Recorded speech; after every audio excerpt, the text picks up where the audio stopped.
this week's ACCP Emergency Medicine PRN Journal Club presentation.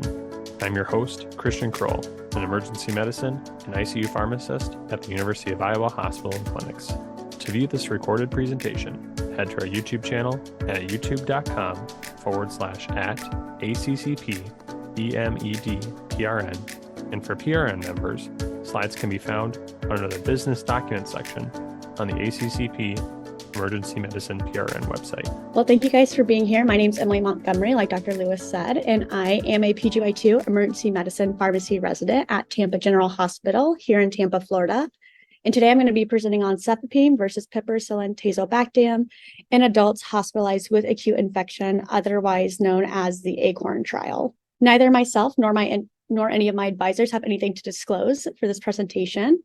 Now, I know most of us on this call are pharmacists, so we are very familiar with Cefepime and Piperacillin-Tazobactam, but for completeness sake of this presentation, I just wanted to include it here that both are beta-lactam antibiotics that provide broad-spectrum antibiotic coverage, both providing anti-pseudomonal coverage, Cefepime being our fourth-generation cephalosporin, and Piperacillin-Tazobactam being our penicillin with a beta-lactamase inhibitor. So over the years, there has been controversy with each agent, Cefepime being thought to have this increased risk of neurotoxicity, but Piperacillin-Tazobactam being thought to have this risk of increasing acute kidney injuries in patients.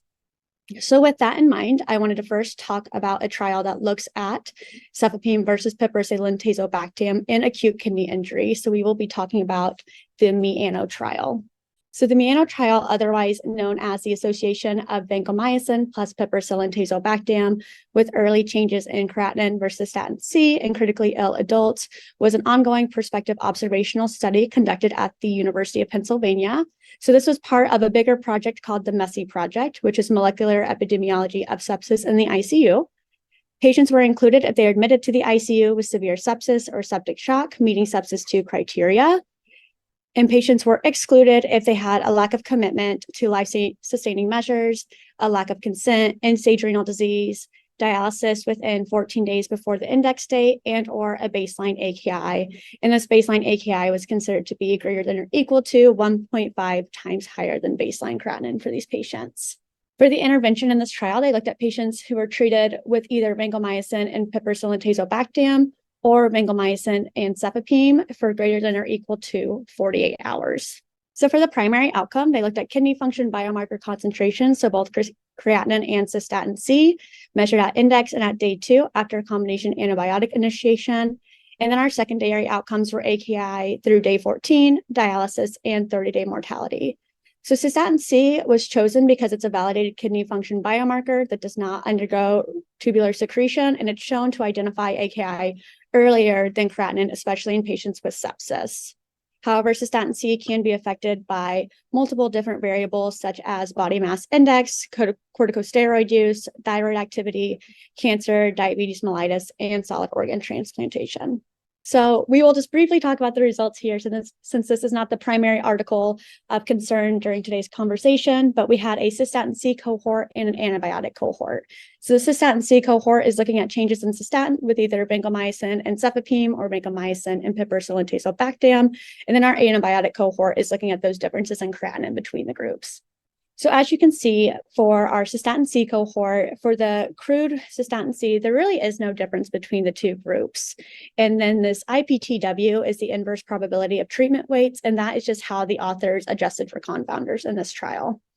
However, when you look at creatinine, both in the cystatin C cohort and the antibiotic cohort, you do see a lower creatinine in the Cefepime group compared to the Piperacillin-Tazobactam groups. So furthermore, looking at their secondary outcomes, they looked at the KDIGO AKI at day 14, where you see a higher instance of AKI with the Piperacillin-Tazobactam group versus the Cefepime group. Mind you, the KDIGO AKI is usually based off of creatinine calculations. AKI requiring dialysis at day 14 actually favored the Piperacillin-Tazobactam group versus the Cefepime group, with the Cefepime having a higher percentage of patients requiring dialysis. And then for mortality, there were no statistically significant differences in mortality at 30 days.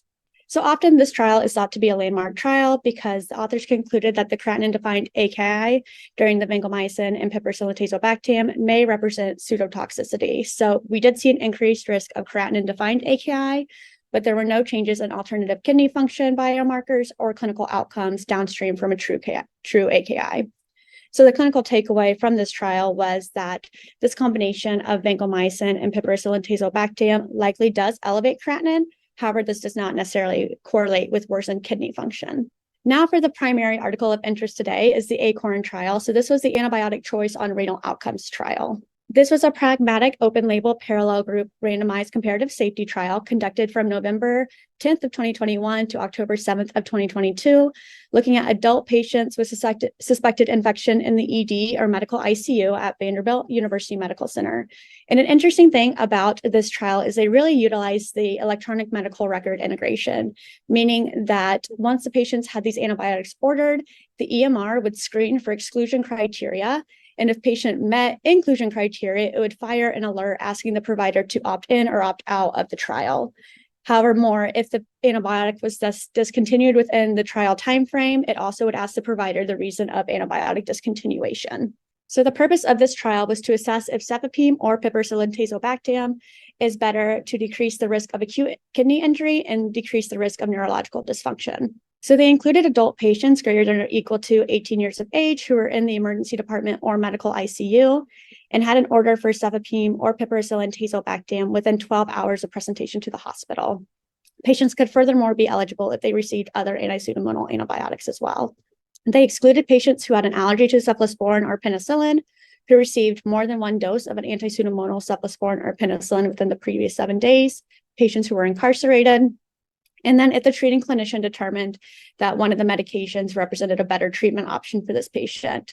So to furthermore define what that could mean, it could mean more directed antibiotic therapy against a known prior resistant infection or suspected sepsis with associated central nervous system infection. As we know, Cefepime crosses the blood-brain barrier. For our intervention, patients were randomized in a 1-to-1 fashion, but no stratification was done. Cefepime was dosed at 2 grams IV Q8 hours, given as an IV push over 5 minutes. And then our Piperacillin-Tazobactam was dosed at 3.375 grams IV every 8 hours. The initial dose was given as a bolus over 30 minutes, and then the subsequent doses were given as an extended infusion over 4 hours. This institution also had specific dosing protocols that were based off of GFR in these patients. So I won't go into all of the different cutoffs they had, but if a patient had a GFR less than 60, the Cefepime interval would be extended to every 12 hours. And for the Piperacillin-Tazobactam group, once the GFR got less than 20, that would also extend to a Q12-hour interval. For our outcomes, our primary outcome was the highest stage of AKI or death appearing between randomization and day 14. So this was measured on a 5-level ordinal scale, and the stages of AKI were defined using a KDIGO criteria for creatinine level. So a stage 0 would be that a patient survived with no AKI. A stage 1 would be a creatinine that increased to 1.5 to 1.9 times the baseline, or a greater than or equal to 0.3 increase in creatinine. A stage 2 would be a creatinine that increased to 2 to 2.9 times the baseline. A stage 3 would be a creatinine that increased greater than 3 times baseline, or an increase of greater than 4 mg per deciliter, or new kidney replacement therapy. And then finally, our stage 4 would just be death in these patients who expired. For our secondary outcomes, they looked at the proportion of patients who experienced a major adverse kidney event at day 14. This was a composite of death, receipt of new renal replacement therapy, or persistent kidney dysfunction, so final inpatient creatinine level that was 2 times more than baseline, and censored at hospital discharge or 14 days, whichever came first. And then our number of delirium and coma-free days was the other secondary outcome, and that was defined as the number of calendar days on which the patient was alive and without a positive assessment on the CAM, ICU, or RAS score of -4 or -5 and censored at hospital discharge. So looking at the statistical analysis in this trial, so power was originally set at 2,005 patients, needing an 80% of power. However, at the interim analysis, they noticed that 75% of patients were receiving concomitant vancomycin. So the Safety Monitoring Board recommended an increase to the 2,500 patients you see on the screen, which would set power at 92% and detect an odds ratio of 0.75. This would be a modified intent to treat population. And for the statistical tests used, for the primary analysis, they used an unadjusted proportional odds regression model. For major kidney adverse events, they used an unadjusted logistic regression model. And for the days alive and free of delirium and coma, they used an unadjusted proportional odds regression model. And here are a modified version of the enrollment and baseline characteristics between the two groups. So in total, we had 2,511 patients included. There were 1,214 in the Cefepime group and then 1,297 in the Piperacillin-Tazobactam group. The median age between the two groups was about 58 years, and majority of our patients were white males. The intra-abdominal was the primary suspected source of infection, occurring about 25% of patients, and then about 3/4 of the patients had receipt of vancomycin. And then you'll see for mechanical ventilation and receipt of analgesia and sedation, there was a percentage more patients in the Cefepime group than the Piperacillin-Tazobactam group at baseline.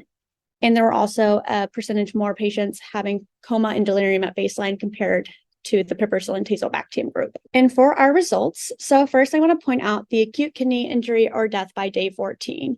So as you see, there's no statistically significant difference between the two groups with an odds ratio of 0.95 that is not statistically significant. So patients who did receive kidney replacement therapy previously could only score a 0 to a 4. So they determined that these patients could not get a repeat AKI if they've already received kidney replacement therapy. So that is why you might see higher numbers in the no stage or the stage 4. And then for our delirium and coma-free days within 14 days, we do see that patients in the Cefepime group had lower delirium and coma-free days compared to our Zosyn group. Overall, the median time to hospital enrollment in both groups was 1.2 hours with an interquartile range of 0.4 to 3.5. And there was a median of 3 days of antibiotic use, so an interquartile range of 1 to 4 in each group. And in the first 14 days, at least one dose of vancomycin was given to 82.7% of patients in the Cefepime group and 80.9% of patients in the Zosyn group. And then patients received vancomycin for a median duration of about 2 days with an interquartile range of 1 to 4 days. And furthermore, to talk about our results, I know this is very hard to read, so I'm going to try to zoom in on it. But what I wanted to focus on is this sepsis subgroup analysis. So if you see on the farthest left column, the acute kidney injury ordinal scale, it does appear that Cefepime would be favored. However, for the delirium and coma-free days, it does favor Zosyn or Piperacillin-Tazobactam. I apologize. So overall, the authors concluded that treatment with Piperacillin-Tazobactam did not increase incidence of AKI or death. However, treatment with Cefepime did result in more neurological dysfunction as defined by the number of days alive and free of coma and delirium. So to further evaluate this trial, some strengths were that this is a real-world comparison of two medications that we often use as standard of care.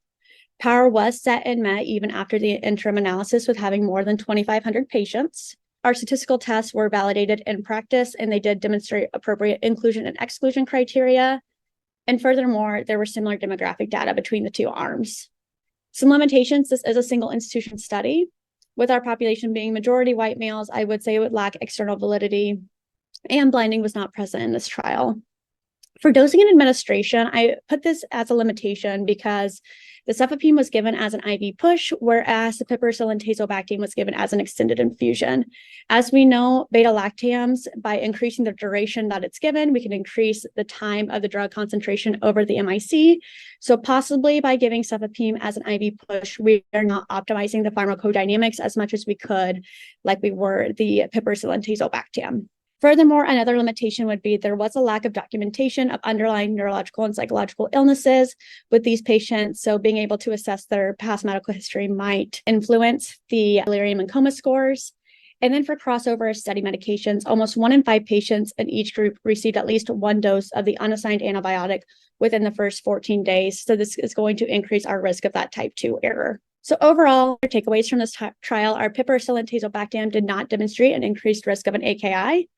More patients in the Cefepime group experienced neurological dysfunction. However, we do know a greater number of patients were intubated, received analgesia and sedation, and had lower RASS scores at baseline, which begs the question, was the Cefepime group maybe just a sicker patient population? So overall, Cefepime or Piperacillin-Tazobactam would remain suitable empiric antimicrobial choices, and especially when it comes to acute kidney injury, I would not have a preference over either agent. Are there any questions? If you have enjoyed this presentation content and would like to hear more, subscribe via your favorite podcasting app. Additionally, make sure to check out our YouTube page for all recorded presentations. Thank you for listening to this week's ACCP Emergency Medicine Journal Club presentation. Join us weekly for review and discussion of new journal articles in emergency medicine. This podcast provides general information only and does not offer individualized medical or professional healthcare services, including pharmaceutical advice. The contents and materials in the podcast are not intended to be a substitute for inpatient pharmaceutical advice, diagnosis, or treatment. And the use of the contents and materials in the podcast does not constitute a pharmacist-patient relationship. As a result, the information in and materials linked to this podcast are applied at the user or patient's own risk. Users or patients should consult their physician or personal healthcare professional.